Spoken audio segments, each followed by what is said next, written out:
ಯುದ್ಧ ನಿಂತರೂ ಪರಿಣಾಮ ನಿಲ್ಲೋದಿಲ್ಲ. ಜನರ ಬದುಕಿನ ಮೇಲೆ ಕರಿನೆರಳು.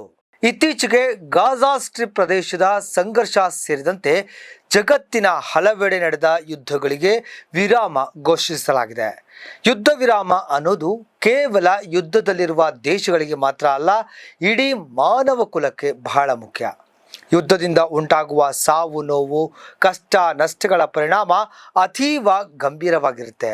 ಈ ಯುದ್ಧಗಳು ಮುಖ್ಯವಾಗಿ ಇಸ್ರೇಲ್, ಇರಾನ್ ಮತ್ತು ಅಮೆರಿಕ ದೇಶಗಳ ನಡುವೆ ನಡೆದಿದ್ದರೂ ಅದರ ಪರಿಣಾಮ ದೂರದ ದೇಶಗಳಾದ ನಮ್ಮ ಭಾರತದಲ್ಲಿಯೂ ಕೂಡ ಕಂಡುಬಂದಿದೆ.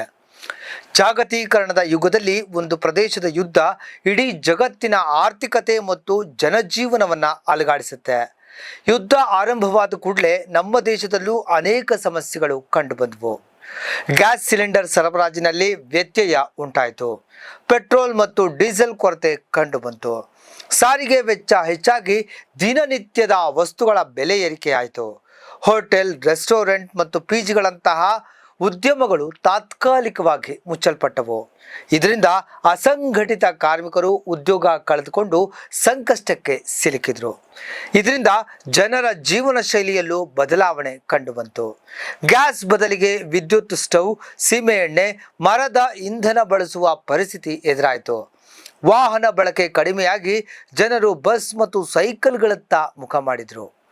ಆದಾಯ ಕಡಿಮೆಯಾಗಿ ಖರ್ಚು ಹೆಚ್ಚಾದ ಕಾರಣ ಸಾಮಾನ್ಯ ಜನರು ಹಲ್ಲು ಕಚ್ಚಿ ಬದುಕುವ ಸ್ಥಿತಿಗೆ ತಲುಪಿದ್ರು.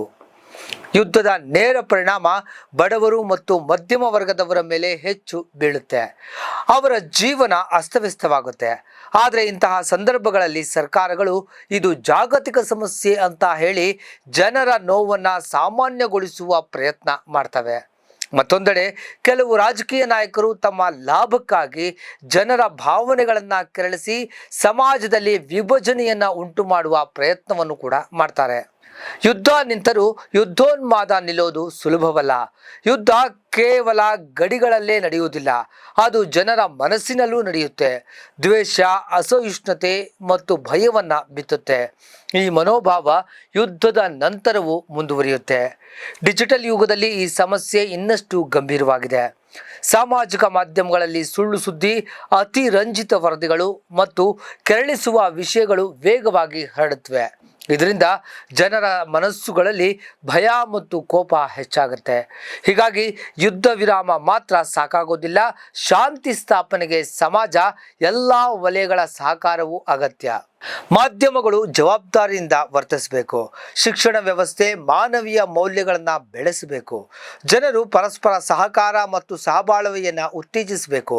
ಒಟ್ಟಿನಲ್ಲಿ ಯುದ್ಧ ಸರ್ಕಾರಗಳ ನಿರ್ಧಾರವಾಗಿರಬಹುದು, ಆದರೆ ಶಾಂತಿ ಜನರ ಆಯ್ಕೆ ಆಗಬೇಕು. ಅದಕ್ಕಾಗಿ ಪ್ರತಿಯೊಬ್ಬರು ಜಾಗರೂಕರಾಗಿ ಮಾನವೀಯ ಮೌಲ್ಯಗಳನ್ನು ಉಳಿಸಿಕೊಳ್ಬೇಕು. ನೋಡಿದ್ರಲ್ಲ ವೀಕ್ಷಕರೇ, ಈ ಮಾಹಿತಿ ನಿಮಗೆ ಇಷ್ಟವಾಗಿದ್ದಲ್ಲಿ ಲೈಕ್ ಮಾಡಿ, ಶೇರ್ ಮಾಡಿ, ನಮ್ಮ ಚಾನಲನ್ನು ಸಬ್ಸ್ಕ್ರೈಬ್ ಮಾಡಿ. ನಮಸ್ಕಾರ.